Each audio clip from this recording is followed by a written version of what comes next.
नमस्कार, मैं चंदन कुमार और आप देख रहे हैं अपना पसंदीदा चैनल अंगवानी। साथियों, ये देश भर के तमाम 12 लाख NIOS डिलेट से जुड़े लोगों के लिए बहुत बड़ी खबर है। हमने आपको पहले बताया था पहले के वीडियो में कि सुप्रीम कोर्ट में एक अहम सुनवाई होने वाली है और वही वकील साहब जिन्होंने कि पिछली सुनवाई में जो फैसला सुप्रीम कोर्ट का ही फैसला था, सुप्रीम कोर्ट ने अपने फैसले को पलटते हुए NIS डिलेट के लोगों को, जिन्होंने NIS से डिलेट किया था, उनको शिक्षकों की नौकरी के लिए योग्य माना था।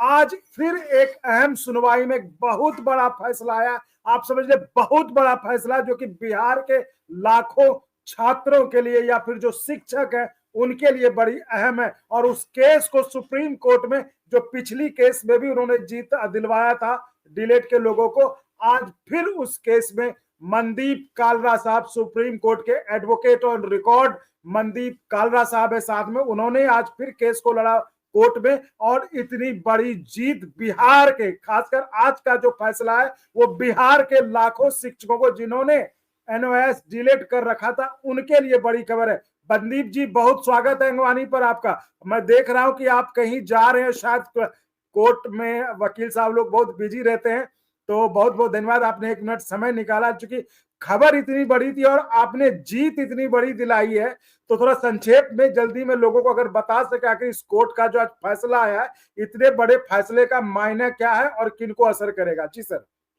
जी नमस्कार चंदन जी, बहुत बहुत धन्यवाद मेरे को अपने चैनल पे आने के लिए। मेरे को काफ़ी खुशी होती है जिस ऊर्जा से आप बात करते हैं हर बार।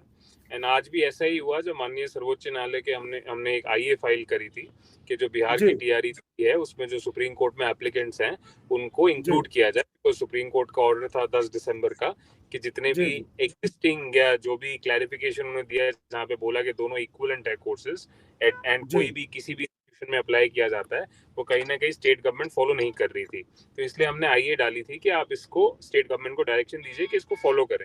और अब अच्छा, TRE 3 की जो रिक्रूटमेंट थी वो होनी थी 23 दिसंबर से, और ठीक है। हमारे पास समय नहीं था बिकॉज हमने ट्रांसफर पिटिशन पहले ही सुप्रीम कोर्ट में हमारा पेंडिंग था। तो जी जी उसमें जी फिर आज मैंने आर्ग्यूमेंट पूरा करके, और हमने विद इन, क्योंकि जो नोटिफिकेशन आया था 23 दिसंबर का, वो आया था 17 तारीख को।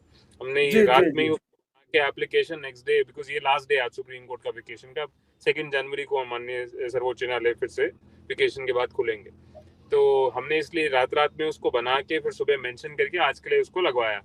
अब जो सुप्रीम कोर्ट ने खास करके ऑर्डर दिया, हमने प्रेस किया कि देखिए स्टेट गवर्नमेंट पे मैंडेटरी है इसको फॉलो करना। जब आपने बोला है कि जो आपका क्लैरिफिकेशन है वो 28/11/2023 से लागू होगा, तो जो उसके बाद एडवर्टाइजमेंट या रिक्रूटमेंट्स आई उन सब पे आपका डिसीजन अप्लाई करेगा।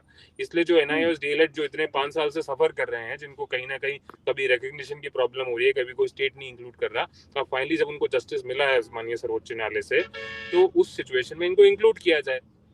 बट जी हमने रिप्रेजेंटेशन भी भेजी थी स्टेट ऑफ बिहार को। स्टेट ऑफ बिहार पार्टी भी था रिव्यू में, हमारा जो MA हमने रिव्यू में डाली थी उसमें ही पार्टी जी। था, और ट्रांसफर पिटिशन में भी पार्टी थे, बट फिर भी उसको फॉलो नहीं कर रहे थे वो। तो इसलिए हमने हम्म IA डाली कि आप अब एटलीस्ट काउंसलिंग में जो एप्लीकेंट्स हैं उनको इंक्लूड किया जाए, या आप काउंसलिंग में अगर टाइम लग रहा है तो आप उसको स्टे कर दीजिए। माननीय सर्वोच्च जी न्यायालय ने हमें सुनने के बाद, और NCT का भी स्टैंड सुना, और कहीं ना कहीं NIOS का भी स्टैंड सुना सुप्रीम कोर्ट में, उन्होंने बोला है कि हम जितने भी एप्लीकेंट्स हैं उनको बिहार गवर्नमेंट को डायरेक्ट किया है कि हमें काउंसलिंग में पार्ट लेने का मौका दिया है, डायरेक्टली हमें काउंसलिंग में पार्ट लेने का अवसर अच्छा। दिया जाए। तो जी आज होपफुली ऑर्डर आज आ जाएगा, और उसके बेसिस पे जितने भी एप्लीकेंट्स हैं उनके लिए बहुत बड़ी विक्ट्री है कि वो डायरेक्टली उसमें पार्टिसिपेट कर सकते हैं, जो जी ऑनगोइंग काउंसलिंग जो 23 से स्टार्ट होनी है उसमें, ताकि वो अपना जो अधिकार है, जो उनका राइट टू जॉब है, बिकॉज ऑफ जो अभी तक इफेक्ट हो रहा था किसी न किसी कारणवश, अब वो कहीं ना कहीं एक ये डायरेक्शन आने के बाद इमीडिएटली बिहार सरकार को अप्लाई करना पड़ेगा। और जितने भी ये लोग हैं NIOS DLED के जो सुप्रीम कोर्ट में एप्लीकेंट्स थे, जहाँ पे भी उनका अब तक जितना उनका संघर्ष है, एक तरह से उनकी आज सही माने में जीत हुई है कि उनको एटलीस्ट काउंसलिंग में पार्ट लेकर अपना आगे का प्रोसेस है जो पूरा करने का पूरा मौका उनको मिल जाएगा।